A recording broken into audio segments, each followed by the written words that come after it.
OKFM 101.7. Mustapha Gbandi, Deputy General Secretary, the man Chinyama Nyuku NDC. Mustapha Mache.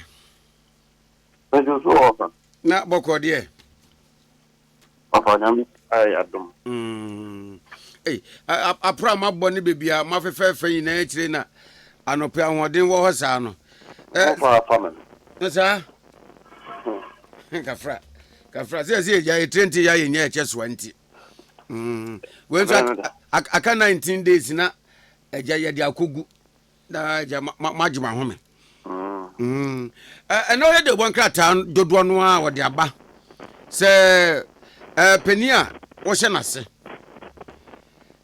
Ora Johnson said drink ya chairman. Edi ato mu MPs enim se wo mote wo mrase beje fie se mrase beje formula na asetena wo wa emwo mo nko general kasa Pa. Hey. But ada watifu na ati. Mama so ata studio so. Me tiana na pro. Nana ya kunadu. Nana ya kunadu. Over. Parliament situation. Ina the near day today. Most central for also the money day today. Ghana phone also the money day today. But in himself, Parliament there.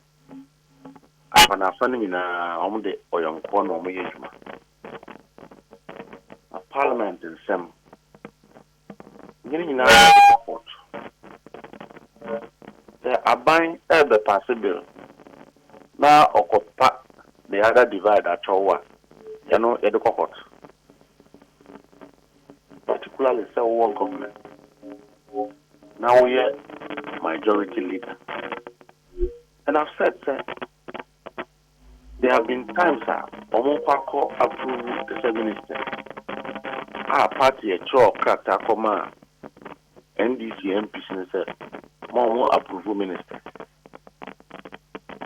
But the other side, let me convincing your MPs, maybe. I'm almost joining government business. I approve some ministers. So there is a roadmap to show, sir. Ahumrasia, Ninyansa, and they manage the Parliament. And I sense to show, sir. A bit more baby and sign a bit more by. Let's say men some was for abbresso. Sadly, ain't see that. A brown property, a majority leader. They manage the other side of the divide very well. And think if he said, Sadly, we now. Well, do one. Your markings name from Bono.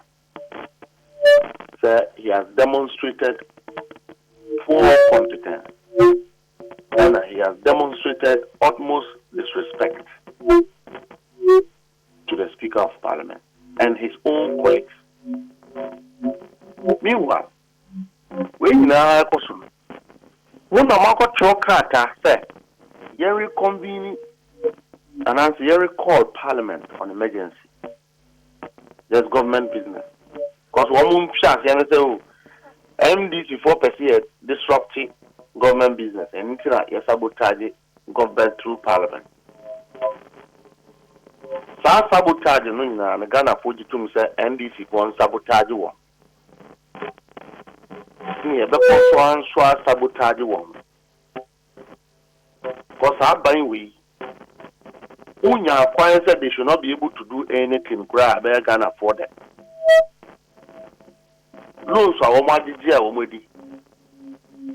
Christmas neighbor. Near one person one more year business at your market they got 2 quarters and him said they have to complete a tax waiver. TN some taxes and financial companies game. near Sanji loan in Cajon. Now, Emeka Ghana for Bra, Breho. It has never been the case, say, oh, the remaining government business is to go and reduce taxes. And as the Enquire, they be a Ghana for home, Ebeka one. So there's no business to run. The government have no business. And at two, yeah, front, Honorable Atoforsen, Honorable Kwame Bujane, Honorable Adams. And we are very reasonable. We are evidence cry a shoe say opinion market not down for piny Honorable Atoforsen. And he has avenues to resolve the problem in Parliament with humility, but he chose arrogance over common sense. And would think of what him. He won't be that a majority leader or a leader of Parliament can be this pompous and arrogant like opinion market. And to quite do young fambo opinion markings, yet I can assure you, sir, the Chief Justice of Ghana, Mame Justice Tokuno, has not acquitted herself well, befitting enough as a Chief Justice that has the trust of Ghanaians to manage the institution. She has demonstrated bad faith. She has demonstrated that she's been manipulated by politicians. She has demonstrated by their other emotional means around which the MPP is manipulating her and controlling her heart. And into the she has also demonstrated that all she's there to do is to do government bid. But you see, she has limitations. This is the time Ghanaians will stage positive defiance. She can sit at the Supreme Court and make rules. Rules that does not find place in law. The law is not the Holy Spirit releasing. We have seen Chief Justice before. She's not the first Chief Justice to have ever happened to this country. And we will support the Speaker to ensure that the sanctity of Parliament is protected. Mona Munko of Wako independence. And here in this in the mom koi. There's a problem. That one alone is a problem. And what you do is to use common sense and humility to manage your people. But if you abandon that and you want to use the court to rule Parliament, it's not possible. And the side of the house, the ungo. Now, Mustapha, and no, Obi Baby say, are you not concerned looking at outstanding businesses in Parliament? One, bill was say, Juma, approval of budget for the next quarter. No, yet big nasu dear church, my 4 acre, and then Supreme Court judges here, Mampenibo Mudin, they need to be vetted. And other businesses are here. Consideration. When you're concerned about them. You're concerned. Because we know that Ghana had a hung parliament. Ababe said, if you know that car, you're managing the nobody really wants a hung parliament. So we manage the system. It's called human management. Now, who are you will fee? Now, if you are that Busian Fushi, I walk on the Monsan. One more Jawa, you only a bomb. I buy no our Tisono. And him said it has business to run. Uncompleted business. I buy our Tisono and said there are issues in Parliament. You have done it before. When you needed ministers to be nominated or approved, you used other ways to manage Parliament. Other opinion markings are bred here, and did you attempt the law and you rule Parliament. Because you are close to the Chief Justice, you abuse that relation. Is that the case? That is the case. Look, it's high time we watch these people in their faces and tell them off. Mustapha, evidence be all. I say, it's high time we watch and look at them in their faces and tell them off they are wrong, because you can't impose your character deficiencies on the nation because you occupy a certain office. But you are Article 296 states very clear. Say you privilege be say you discharge some level of discretion. We must do so, be mindful of being executed in good faith. And I may say, Osei Chairman Sambo so honorable woman bresso. And Osei honorable Osei Chairman Sambo is in Parliament. And answer for Kukudam for Parliament, MPP, they are sound individuals, respectable individuals. They can walk to the minority side, MPP's, NDC side, and get the house to work together. For Antonio Martins to run to court, arrogantly disrespecting the speaker, insulting his own colleagues, is not the way to go. And it's high time we look at that young man in the face and tell him, you are treading on a dangerous path.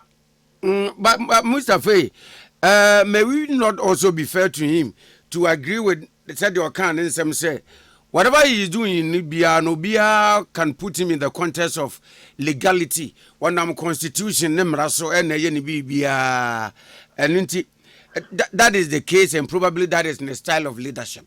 Yeah, that is okay. It's good. So you're a lawyer. But in America, don't depart from the principle of common sense and reasonableness when you are managing situations that you know. Say,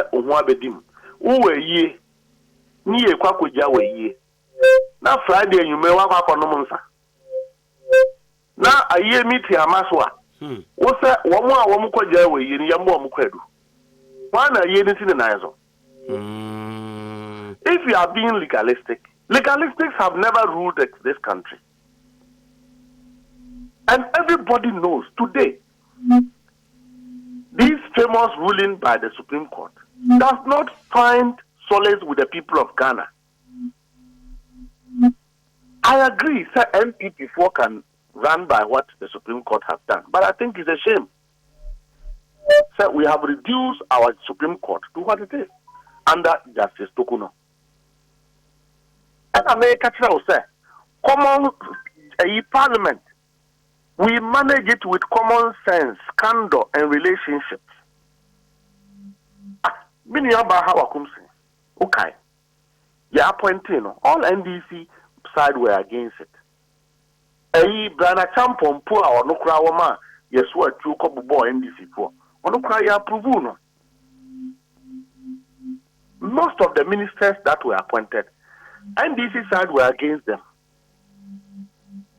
The other side, which is the MPP side, during Osei Chairman, they managed to get NDC MPs to join them. Even at the time, party decided, say, we are not supporting that. They should not approve. They should protect the people of Ghana and their interests. But the MP says, no, they will help government business. Has that common sense ever been wrong? Why didn't they go to court to do legalistic at that time? So Antonio Martins' approach would have been better for him. But it is wrong, given the position he sits right now and the fate of the MPP managing a hanged parliament. And I'm also independent. And you're NDC for a year. So when you are managing such a situation, I say all the ahumrasia, any answer, any age man. When you are being legalistic, you can go and do what you want to do in court. But the principle of separation of powers have not been nullified by the same Supreme Court. There is still an active principle in our governance and also in our structure of government. And every wing of government has its own limitations. So when you go beyond these principles to be legalistic, the consequences are that you may not be able to prosecute government business when you know that your side and the NDC side is the same. Even that, minus the fact that Speaker of Parliament, through his magnanimity or other ways, any your friend independent candidate for MENA MP and or deputy speaker through reconciliation, MPP is in direct opposition, i.e., in minority. Your numbers are lesser than the NDC. So, do you have such a situation and become arrogant? Just the opinion markings and the speaker, or Casatiano. Papa we is old enough to be your mentor. Now you're leader of a divide that is in crisis. And your solution is to speak jazz and insult and disrespect. You think you can move the house? And I also do know, sir, Anyansa Fokukudam or MPP, Omukasa, Etimiye, they shouldn't allow opinion markings to run down the image of the MPP in Parliament. Yehubida, when serious individuals, people who approach the bench of Parliament with a common sense and with wisdom and with humility, we have seen what they have achieved.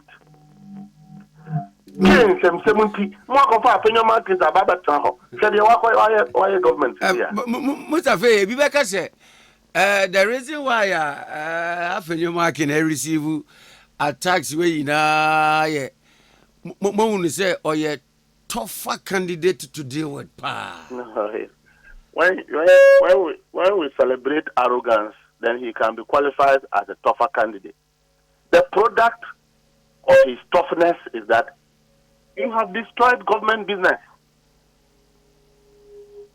The outcome of his tough style, the legalistic style, is that you will manage your own ego. You can't manage the rest. We have people in Parliament who are worse than opinion markings. If there is anyone on this earth, let them pride themselves with humility, not arrogance.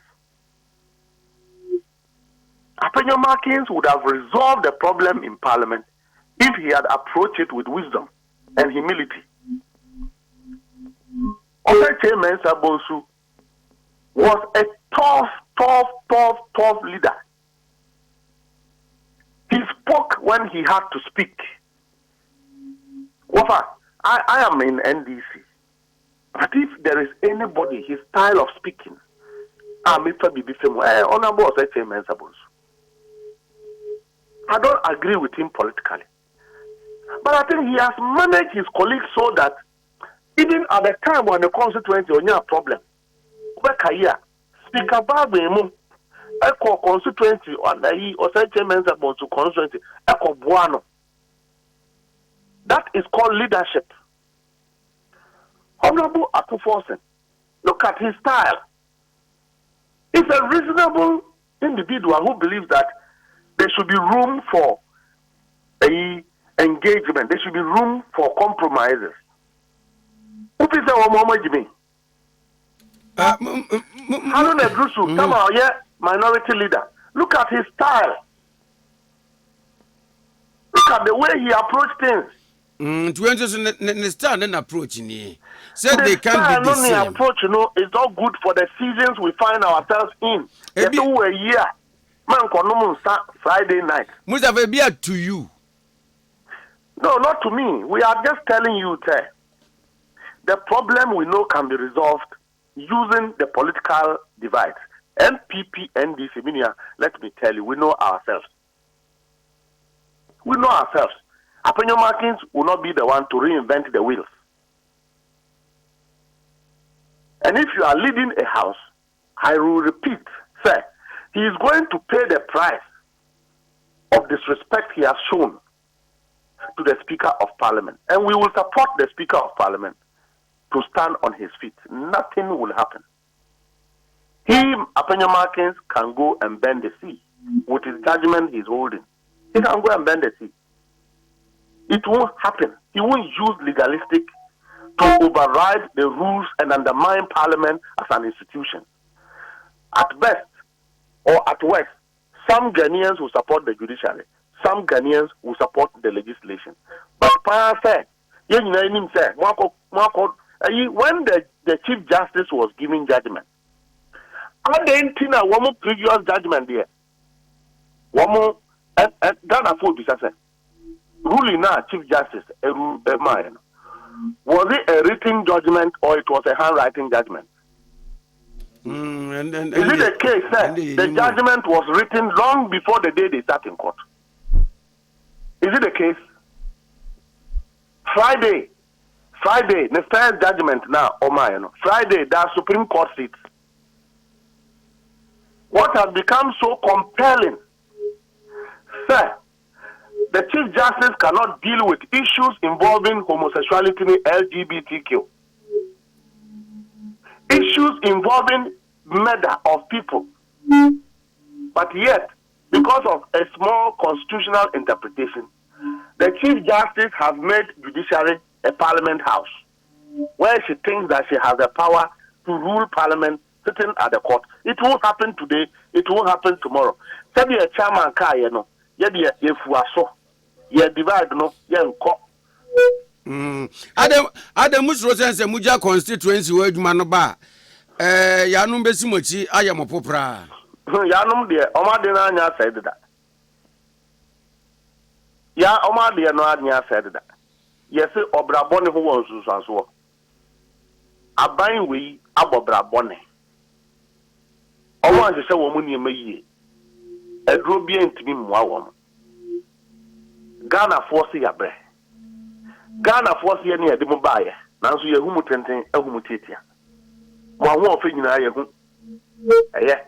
Yes sem. Wo mu fi sense se mu na wo mmese sem no wo me ho beto wo. Afedi ato sika chicha. They should go and share the money. But we are not afraid of them on the ground. Oh. Mustapha Elanate. Yani Deputy General Secretary of the NDC, Mustapha Gbandi. And na ebo enkomei, but unfortunately, ahumanatiko. Atiko Isaac Wusu say you better answer any bimna yanina running up. Especially on the Adam. Yasemoko can ye a chopper free left and right, baby. Still, I'm Africa, waha. You what's up, Baron? Patriotic, my mini Brazil. Who's of our humanity? Hello? I'm a catcher.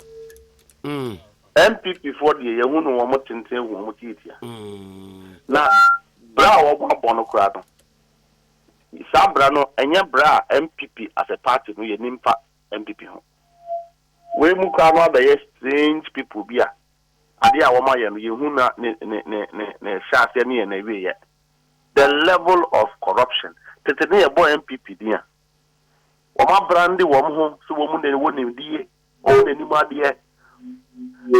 Last week, na Nana Comediana, Nit FM, no recounted. Said the Abai this week, one got on a Abaja Fadio Master. What was Uncle for to buy? These are the kind of people who want to break the 8. 20 days to election, you are still stealing. 20 days to election, you are still mismanaging. 20 days to election, Mufi is said, Mudisika Ekocha and the bit Mama Trabem. Which kind of government is that? Which kind of government is that? After the woman say, "You're not a former president or the baby. What's on the baby? This in there. After the woman fees, woman to me, you sue on my penny for the India campaign. I don't have a mama trabam. Because the opinion will feel. Na abofra bobrabonia ye de kwa dubo penyin. If this government had listened to people, individuals, opinion said the Ghana hay na twa no hwansia ye bunu te say omanpenyin Kufuor. I don't think Akufo's government would have become as bad as it is today. One of the bad attitude of President Akufo-Addo is say, "Ukotonofua." Obisa say, "Do you know more than I do? Are you the president?" That is President Akufo-Addo's response to people. Go and ask the MPP big man. One more call Jubilee House say, "One more tunofono." That is the response he gives them. Sir, why do they want to think they know more than him? And Timothy, my job partner to a buri, one Tiedo, Tamwa Mu years ago. Did they consult President Kufo? Tamwa, one quiet, one district, one factory, one consult President Kufo. One council, one quiet, one village, one them. Did they consult President Kufo? Sisi Abie, Asante Region decided they will punish this crop of MPP. All the Nidin and one of the forest. I don't know if temptation in a buyer, meaning at the la, or Kokaya, said one can year, those were Pamwatoi. No, so day. A year before, and a man, yes, Adiana. Oh, A year, you full exuberance. Many are Papa dear, or table on Igna Cochiano. Sabu, Sabi. President Akufo-Addo pet, and we are president, all this honor former president. But our Benzo. President Akufo-Addo. Okaya bra President Mahama. They hand over my President Akufo-Addo. But be a President Mahama bedam pu. President Akufo-Addo have denied him that opportunity. So we yes or also them rebeson. Young NDC for our tradition is to respect and honor people who have served this country. Another evidence that President Akufo-Addo doesn't even regard people who have served this country is that one Nyame and so one wire 83 years. Pensioner sika na buy na transfer. And for a woman sum koi, akwa woman nim asum koi atitiri koi, woman pension sika na what transfer. Meanwhile, your government is leaking of corruption. So, and no nema say after a near one, my year President Kufo, former MP. One of the reasons why President Akufo-Addo went against him was because he is pro Kufo. Honorable Alan Kojo Chimanting treatment President Akufo-Addo the chairman is because he is pro Kufo. Felix Boniface treatment President Akufo-Addo the man microphone was because of President Kufo. And even here we are Okumasi and say we Collins Amankwa. Collins also Amankwa. Ono kwa die watchman adwuma kra ya amanu aban we mu 7 years. It's because of President Kufo. Afriye you, Dr. Afriye you. All these individuals have been punished and sabotaged by President Akufo-Addo because they are pro Kufo. After the Nadia, woman who said President Kufo Kabia ye. They want to blackmail Ghanaians to believe that their crime should be left them because President Kufo is getting involved. And the mami niano de ekumashe wo koka bibiti ulman. The lie them and you will be a said you or disrespecting penny for. When you will be a okasaba sabasa. President Kufo Kwabia wababa yese NDC dia. Because we love him than his own party. In the last 7 years, we've seen President Akufo-Addo's leadership. We've seen it and we know it. And the patch on here, that's all patch on say. The leader has apologized.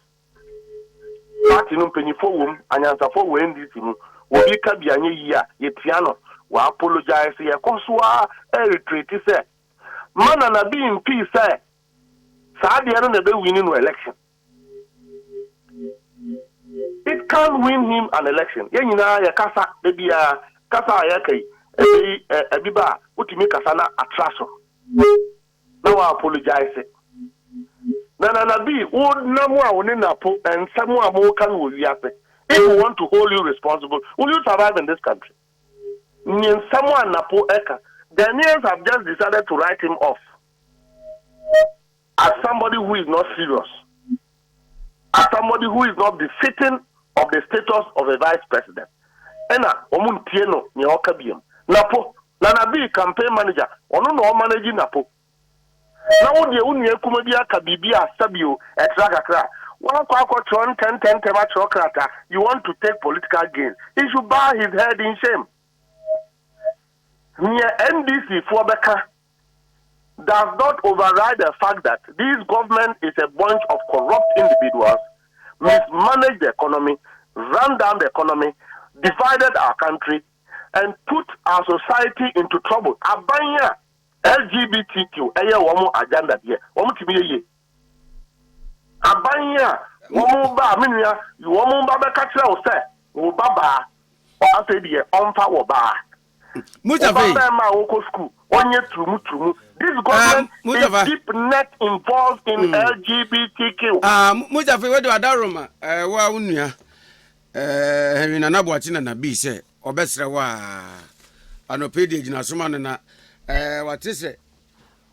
O to nkra bi ma no na waje nkra no so pese ja wono kasa kakra. Na na bi ma che. Oh, I mean, I'm a Jew, so I'm in Mustapha. Mustapha, Unia Chiao, Major so. I would have put Jalan as one Kubia. Major Yo, Mustapha Fesia na Nabi, so. Where you and Nabi, my answer, okay. Medicino. Over. Medicino. Madika Cafe. So by Bonnie Boudia, I drew to mean Daneno. Minian and a bee in our buy. You who bid a Okumha. Since I Rollins are breast be seen there. Kwame Kroma breast be seen there. You who be a walk. Kumha. Abaya 20 days to election. One more outdoor statue.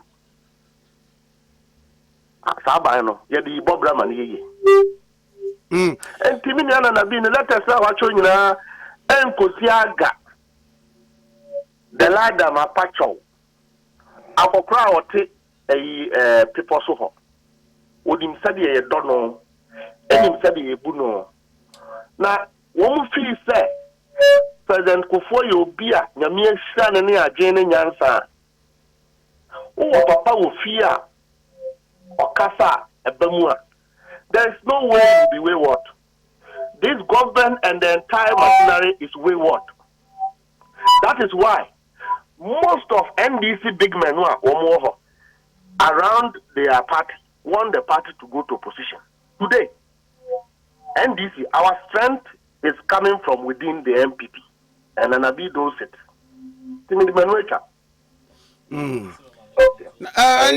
Mustapha Gina so na unia bema eno kasa OKFM 101.7